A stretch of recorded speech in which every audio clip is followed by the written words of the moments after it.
Hi, welcome to my class. आज हम शुरू करेंगे एल्गी। एक बार यूपीएलटी ग्रेड का सिलेबस देख लेते हैं। हमें पढ़ना क्या है वो समझ लेते हैं। इसमें एल्गी में हमें देखना है जनरल कैरेक्टर्स देखने हैं, classification, characteristic features of different classes, जो क्लासेस में डिफरेंशिएट हैं हमें वो देखना है, इनके क्लासिफिकेशन। फिर इनके एल्गल पिगमेंट्स देखने हैं। ये तो पिगमेंट्स सारे के सारे इसमें आ जाएंगे, जो क्लासिफिकेशन पढ़ेंगे तो पिगमेंट्स उसमें ही पढ़े जाएंगे। फिर आते हैं इनके इकोनॉमिक इंपॉर्टेंस ऑफ एल्गी, वो देखना है। फिर इसके बाद आता है यहाँ पे structure and life cycle of कुछ एल्गीज की हमें क्या पढ़ना है, स्ट्रक्चर एंड लाइफ साइकिल पढ़ने हैं, जैसे कि क्लेमिडोमोनास, Volvox, Oedogonium, Vaucheria, Chara, Ectocarpus, Batrachospermum, Polysiphonia and blue green algae, जो कि आ जाते हैं इसमें। और इसमें हमें पढ़ना है ब्लू ग्रीन एल्गी में नॉस्टिक एंड एनावीना।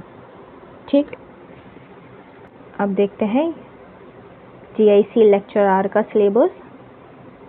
इसमें हमें एल्गी में क्या पढ़ना है, तो एल्गी में इन्होंने यहाँ सिर्फ ये दे रखा है कि study of habits and habitats पढ़ना है, स्ट्रक्चर एंड रिप्रोडक्शन देखना है किसका, एल्गी का। ठीक, इसमें इतना ज़्यादा नहीं दे रखा, पर हम पढ़ेंगे क्योंकि हम उसका पढ़ेंगे यूपीएलटी ग्रेड का, तो हम ऑब्वियसली इसका भी कंप्लीट हो जाएगा जीआईसी लेक्चर आर का। तो शुरू करते हैं आज की क्लास। समझते हैं सबसे पहले algae. Algae are simple autotrophic chlorophyll bearing. तो एल्गी क्या होते हैं, सिंपल ऑर्गेनिज्म होते हैं और इनका जो मोड ऑफ न्यूट्रिशन होता है वो होता है ऑटोट्रॉपिक। और ऑटोट्रॉपिक क्यों होता है, क्योंकि इनके पास क्लोरोफिल होता है, इसलिए ये अपना खाना जो होता है ये खुद बना लेते हैं। और इनकी जो बॉडी होती है वो कैसी होती है, थैलॉइड होती है, क्योंकि इनके पास जो इनकी रूट्स, स्टेम्स और लीव्स जो होती हैं वो क्या होती हैं, हम उनको डिफ्रेंशिएट नहीं कर सकते, कि हम उनमें बता नहीं सकते कि उनकी लीफ कौन सी है, स्टेम कौन से हैं, इसलिए उनको क्या बोलते हैं, थैलॉइड बोलते हैं। तो ये क्या हो गए, थैलॉइड ऑर्गेनिज्म हो गए, जिसके पास दैट लैक ट्रू रूट्स। इनके पास ट्रू रूट्स नहीं होती है। रूट्स लाइक स्ट्रक्चर होता है लेकिन वो रूट्स नहीं होती हैं, ट्रू रूट्स नहीं होती हैं, जैसे जो हायर प्लांट्स के पास होती है, जैसे फॉर एग्जांपल एंजियोस्पर्म्स में जो रूट्स होती हैं वैसे इनके पास नहीं होती है। और इनके पास स्टेम्स एंड लीव्स होती हैं, पर आप डिफ्रेंशिएट नहीं कर सकते हो। दे मे बी यूनिसेलुलर और मल्टीसेलुलर। तो क्या हो सकते हैं, ये यूनिसेलुलर भी हो सकते हैं और मल्टीसेलुलर भी हो सकते हैं। और कहाँ पाई जाती हैं, ये यूजुअली पाई जाती हैं एक्वेटिक हैबिटेट्स में। ओके, तो ये है एल्गी की इंट्रोडक्शन, बेसिकली ये डेफिनेशन है एल्गी की, एल्गी होते क्या हैं। अब इनके ही पढ़ेंगे सबसे पहले जनरल कैरेक्टरिस्टिक्स। तो एल्गी की पहले देखते हैं हैबिट एंड हैबिटेट। ये कैसे होते हैं, यूजुअली क्या होते हैं, ये एक्वेटिक होते हैं। ज़्यादातर जो होते हैं वो एक्वेटिक होते हैं, या तो फ्रेश वाटर में होंगे या तो मैरीन में होंगे, लेकिन एक्वेटिक होते हैं ज़्यादातर। और इसलिए अगर एक्वेटिक हैं तो कहाँ पाए जाएंगे, जहाँ पे ये मॉइस्ट सॉइल कैसी होगी, मॉइस्ट होगी, रॉक्स में, ट्री ट्रंक्स में और स्नो में भी पाए जाते हैं। स्नो में जो पाए जाते हैं तो उनको क्या बोलेंगे, क्रायोफाइट्स बोलेंगे। और क्या होते हैं, कुछ ऐसे सिम्बायोसिस में भी तरीके से भी पाए जाते हैं, जैसे कि लाइकेंस। लाइकेंस किस किस के बीच का होता है, सिम्बायोसिस एल्गे और फंजाई के बीच का होता है ये। तो ये हो गई, एज सिम्बायोन्ट्स भी पाए जाते हैं। अब आ जाता है थैलस ऑर्गेनाइजेशन। इनकी जो बॉडी का ऑर्गेनाइजेशन जो है, बेसिकली हम अब उस बारे में बात करेंगे इसमें। तो इनकी बॉडी कैसी होती है, थैलॉइड होती है। थैलॉइड का यही मतलब होता है कि इनकी बॉडी डिफ्रेंशिएट नहीं कर सकते हो आप रूट, स्टेम्स और लीफ में, बेसिकली होती है पर आप डिफ्रेंशिएट नहीं कर सकते हो। जैसे कि ये जो पिक्चर्स है ना, ये सारी ये एल्गी की पिक्चर है सारी की सारी। तो अब देखो ये है, इसमें आप बता सकते हो कि यहाँ पे क्या है, रूट, स्टेम, लीव्स के बारे में आप बता सकते हो, नहीं बता सकते हो आप, इसलिए इनको डिफ्रेंशिएट नहीं कर सकते हो। तो इसलिए इनकी बॉडी कैसी होती है, थैलॉइड होती है। और इनके फॉर्म्स कैसे कैसे होते हैं, यूनिसेलुलर। हमने अभी देखा था डेफिनेशन में, इंट्रोडक्शन में, कैसी होती है इनकी बॉडी, यूनिसेलुलर होती है। तो इसके एग्जाम्पल क्या है, क्लेमिडोमोनास है, कॉलोनियल भी होते हैं कुछ। तो उसके एग्जाम्पल है वॉलवॉक्स है। फिलामेंटेनियस होते हैं कुछ, तो उसका एग्जाम्पल क्या है, स्पायरोगायरा है। और कुछ क्या होते हैं, पैरेन्काइमेटस होते हैं, तो इसका एग्जाम्पल क्या हो जाता है, अल्वा हो जाता है। तो ये था इनका थैलस ऑर्गेनाइजेशन। तो इसके एग्जाम्पल्स जो हैं सारे ही याद रखने हैं। ओके,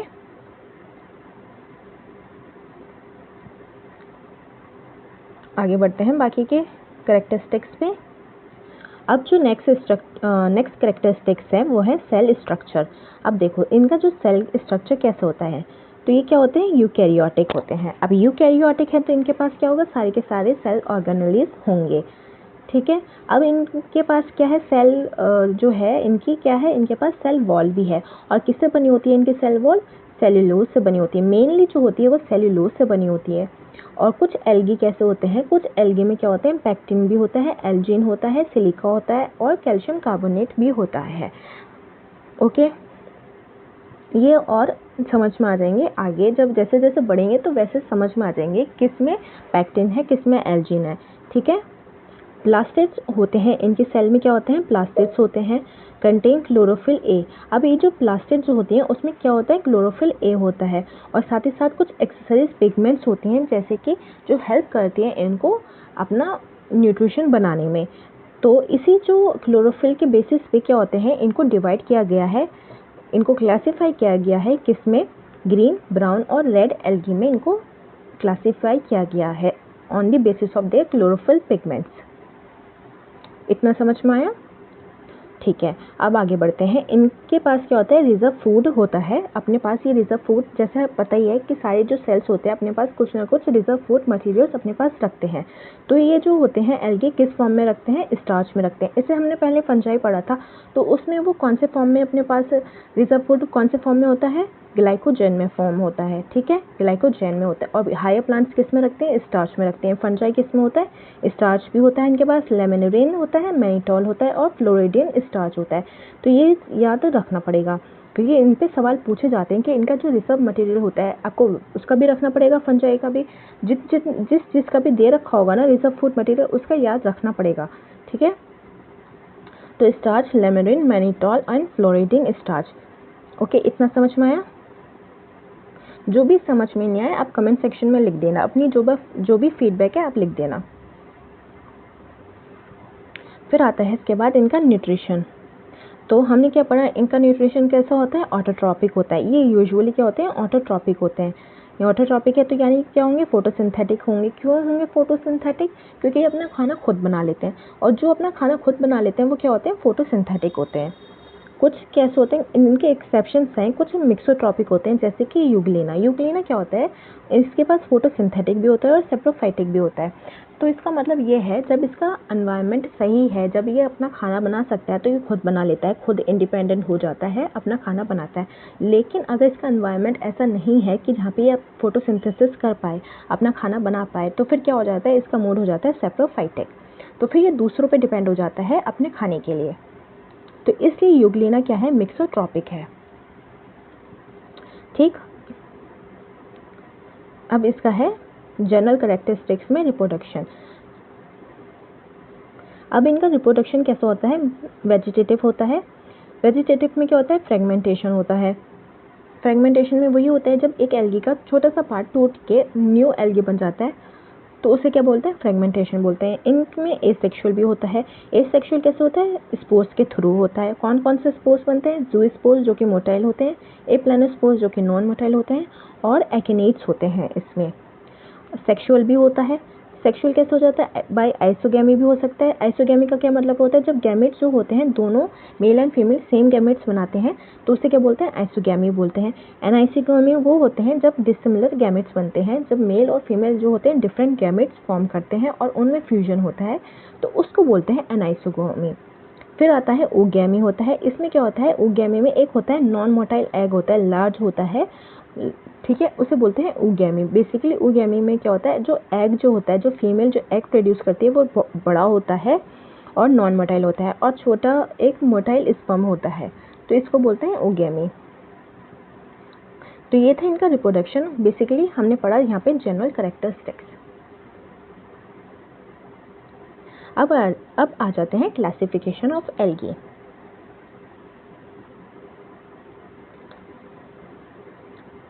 अब देखो इनकी जो क्लासिफिकेशन है एल्गी की वो तीन है। पहली है क्लोरोफाइसी जिसे बोलते हैं ग्रीन एल्गी, फिर दूसरी आ जाती है ब्राउन एल्गी और फिर तीसरी आ जाती है रोडोफाइसी जिसको बोलते हैं रेड एल्गी।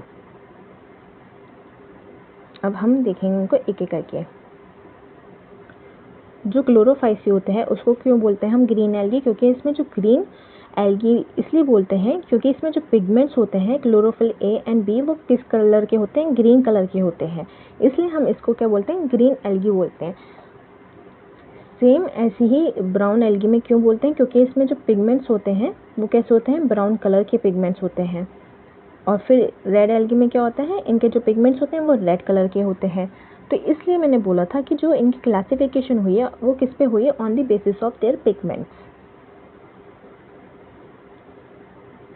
तो पिगमेंट्स क्या होगा इसमें, क्लोरोफिल ए एंड बी जो कि ग्रीन कलर के होते हैं। इनका जो रिजर्व फूड मटेरियल होता है वो कौन सा होता है, स्टार्च। ये याद रखना ही होगा, ठीक है, it's very important. Cell wall होती है इनकी, सेल्यूलोज होती है। हैबिटेट क्या होते हैं, मोस्टली ये फ्रेश वाटर में मिलते हैं। इसका एग्जाम्पल क्या है, क्लैमिडोमोनास, वॉलवॉक्स, स्पाइरोगायरा एंड अल्वा। तो इनके एग्जाम्पल्स भी याद रखने होंगे। ओके तो ये था ग्रीन एल्गी।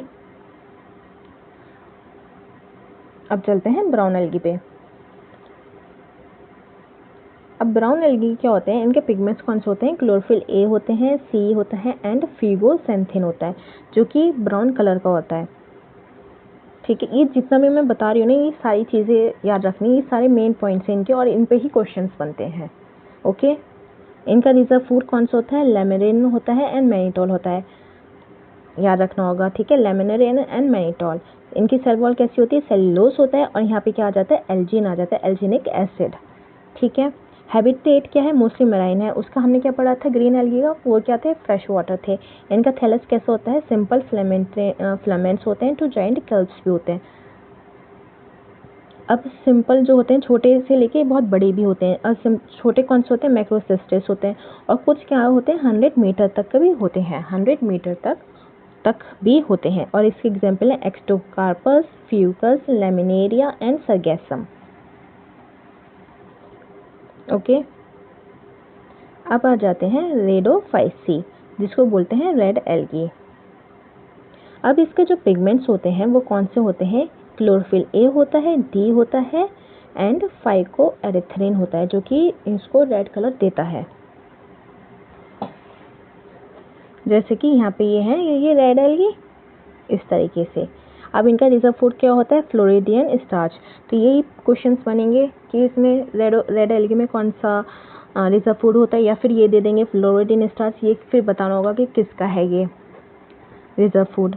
सेल वॉल क्या हो जाते हैं इसके, सेल्यूलोज होते हैं और इसमें क्या हो जाता है, पेक्टिन। तो सेल्यूलोज तो सब में है बट एक एडिशनल सब में दे रखा है, पेक्टिन है और इसमें क्या है, कैल्शियम कार्बोनेट है जो कि कुछ में है। तो कैल्शियम कार्बोनेट किसमें है, ये रेड एल्गी में है। हैबिटेट क्या है इसका, मोस्टली मरीन है और स्पेशली इन डीप वाटर्स में रहते हैं। डीप वाटर्स यानी बहुत गहरे पानी में रहते हैं। इसके एग्जाम्पल क्या है, पॉलीसिफोनिया, ग्रेसिलेरिया एंड जेलिडियम। ठीक, तो इसके ये एग्जाम्पल भी याद रखने होंगे। ग्रेसिलेरिया एंड जेलिडियम किसके example, red algae, it's important. Okay तो ये हो गए रेड एल्गी। अब चलते हैं आगे, अब पढ़ते हैं इसके इकोनॉमिक इम्पोर्टेंस। इकोनॉमिक इम्पोर्टेंस में हम सबसे पहले देखेंगे बेनिफिशियल रोल्स।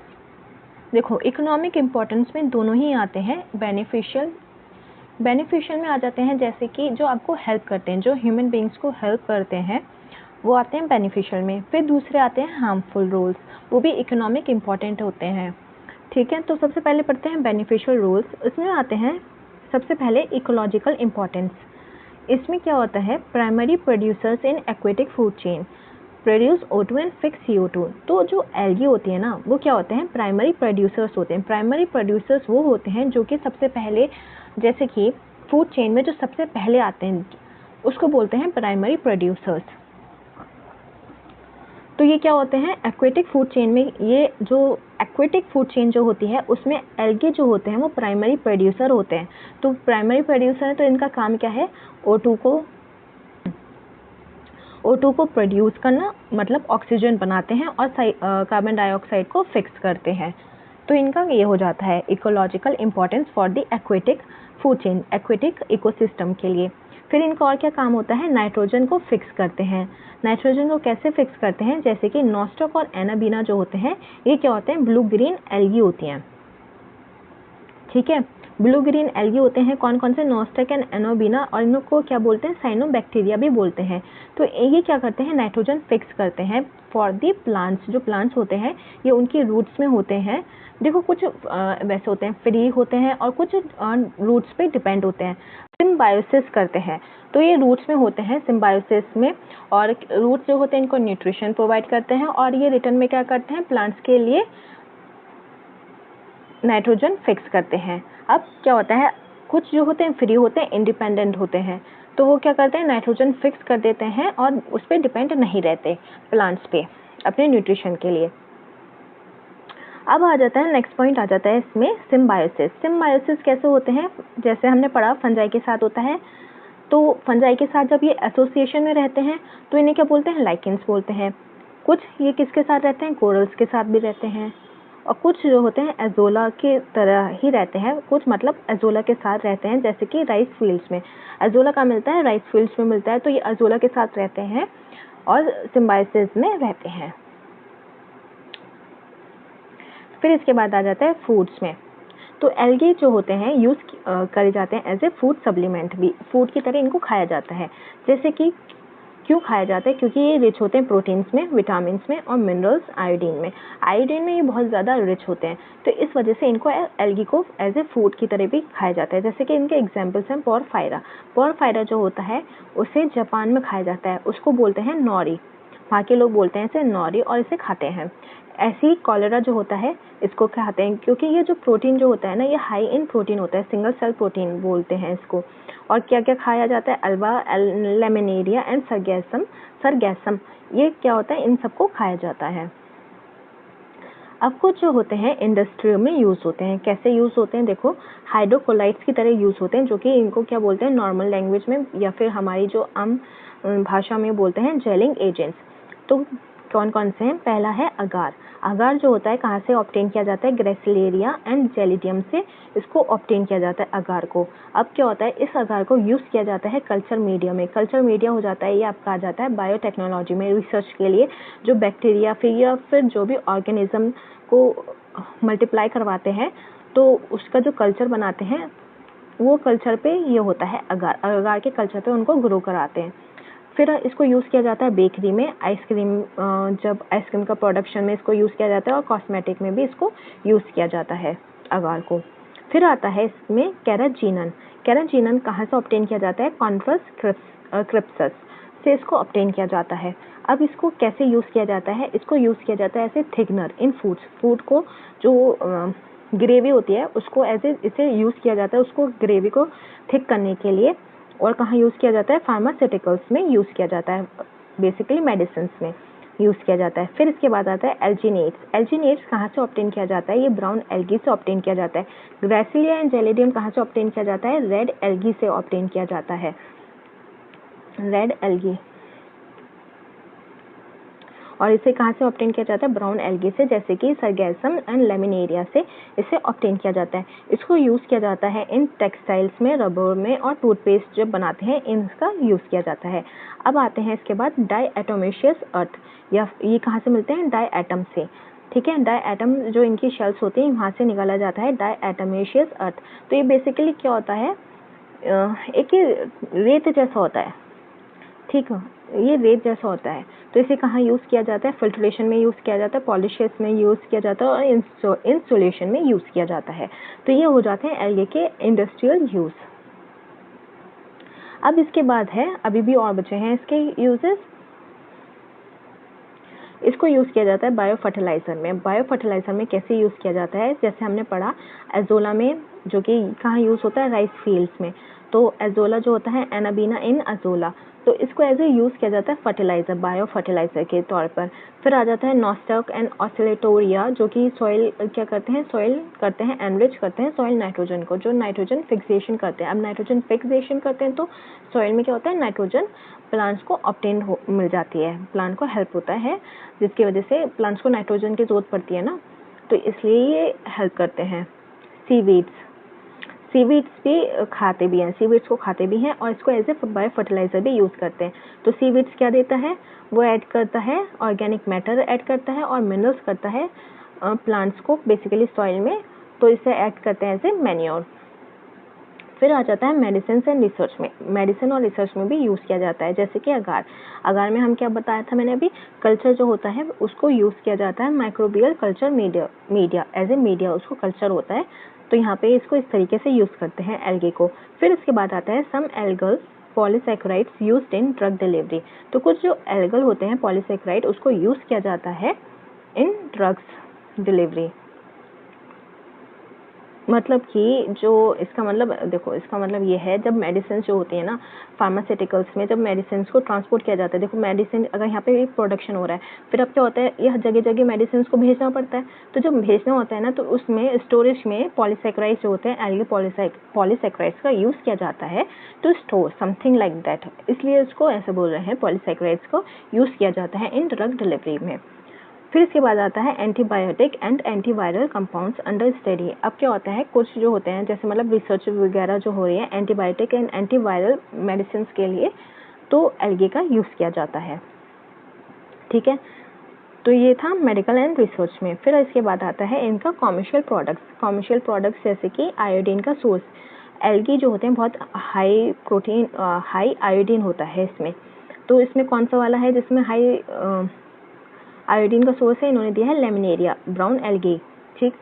एल्जिनेट्स यूज्ड होते हैं ice cream, jams, jellies, beer clarification में इसको यूज़ किया जाता है। बेसिकली इंडस्ट्रियल जो प्रोडक्ट्स है ना, यहाँ पे वही है कि कॉमर्शियल तौर पे इनको क्या किया जाता है, इंडस्ट्री में तो यूज़ करते हैं पर कॉमर्शियली भी इसे यूज़ किया जाता है लार्ज स्केल पे। फिर आ जाता है बायोफ्यूल क्या होता है, जो कि आपके जो फ्यूल जो होते हैं बायोफ्यूल उसे बोलते हैं बायोफ्यूल। तो इसमें आ जाते हैं ऑयल रिच एल्गी आ जाते हैं, जिसमें है cholera and spirogyra, study for biodiesel production. तो ये जो बायोफ्यूल जो होते हैं ये पॉल्यूशन नहीं क्रिएट करते, जो पेट्रोल डीजल और ये जो होते हैं केरोसिन, ये जो फ्यूल्स होते हैं तो ये क्या करते हैं, ये पूरी तरीके से बर्न नहीं होते, तो ये पॉल्यूशन क्रिएट करते हैं। लेकिन जो ये बायोफ्यूल जो होते हैं ये पॉल्यूशन नहीं क्रिएट करते, तो इसलिए इन पे क्या चल रहा है, इनको यूज़ करने की कोशिश की जा रही है एज ए बायोफ्यूल की तरह, और इस तरीके से कुछ चल रहा है चीज़ें रिसर्च में। तो कौन कौन से आ जाते हैं, कॉलेरा एंड स्पाइरोगायरा आ जाते हैं, ठीक। तो ये जो था ये बेनिफिशियल था, जो हेल्प करते हैं। इसके बाद पढ़ेंगे हम हार्मफुल वाले, जो हार्मफुल रूल्स हैं। अब देखो एल्गल ब्लूम्स हो जाते हैं, एल्गल ब्लूम्स क्या होते हैं, इसको बोलते हैं यूट्रिफिकेशन क्या होता है, जब पानी में क्या होता है, पानी जो होता है नदी वगैरह जो होती हैं, तालाब जो होते हैं, उसमें जब पॉल्यूशन बहुत ज़्यादा हो जाता है तो उसमें ग्रोथ होने लग जाती है। जैसे ये फिगर में ये नदी है, ठीक है। अब इसमें क्या हुआ, पॉल्यूशन वगैरह बहुत ज़्यादा हुआ, सब कूड़ा कचरा इसमें नदियों में फेंक देते हैं, और इंडस्ट्री का कचरा भी कहाँ जाता है, नदियों में जाता है, तालाब में जाता है। तो क्या हो जाता है, इसकी वजह से वो पॉल्यूशन क्या देता है, एक्सेसिव ग्रोथ हो जाती है उसमें ब्लू ग्रीन एल्गी की, क्योंकि उसमें न्यूट्रिएंट्स आ जाते हैं, पानी में क्या हो जाते हैं, न्यूट्रिएंट्स। अगर आप देखो घर का कचरा फेंकोगे या फिर कोई सा भी कचरा उसमें फेंकोगे तो उसमें क्या होते हैं, चीज़ें होती हैं जो कि एल्गी जो होती हैं उन पे उनका बेसिकली न्यूट्रिएंट्स हो जाते हैं, तो वो उनको खाते हैं। तो फिर उन पे जब वो खाते हैं तो उनकी क्या होती है, ग्रोथ होने लग जाती है। अब ग्रोथ होती है तो ऐसे में क्या होता है, तो ये नदी पे इस तरीके से ग्रीन जो है देख रहे हो, ये क्या हुआ, ग्रोथ होने लग गई, किसकी, एल्गे की। अब जब ये एल्गे की ग्रोथ होने लग जाती है तो ये क्या करते हैं, ये टॉक्सिन रिलीज करते हैं, टॉक्सिन तो रिलीज करते हैं, साथ ही साथ ये क्या होता है, पानी में जो ऑक्सीजन जो होती है, पानी में ऑक्सीजन होती है, फिशेस वगैरह होती हैं, तो ये क्या करती हैं, उनको एब्जॉर्ब करने लग जाती हैं और पानी का जो ऑक्सीजन जो लेवल होता है वो कम होने लग जाता है। उसमें पानी में और क्या नहीं आता, सनलाइट नहीं आती, क्योंकि देखो यहाँ पे पूरे में कवर हो गया। अब सनलाइट की जो जगह थी बस अब ये तीसरे रह गए, तो इस सनलाइट नहीं आती। तो इससे क्या होता है ना, जो पानी की जो इकोसिस्टम होता है, एक्वेटिक इकोसिस्टम, फिशेस जो होती हैं वो क्या हो जाती है, मरने लग जाती हैं। तो ये है, इसको बोलते हैं eutrophication, algal blooms eutrophication. Excessive growth होने लग जाती है ब्लू ग्रीन एल्गी की, वो क्या करते हैं, टॉक्सिन रिलीज करते हैं और उसकी वजह से क्या हो जाते हैं, फिश मर जाती हैं। For example Microcystis. ठीक, अब आ जाते हैं रेड टाइड्स। रेड टाइड्स क्या होती हैं, देखो टाइड्स होती है ना पानी में, क्या होता है, समुद्र में क्या होते हैं, टाइड्स आते हैं।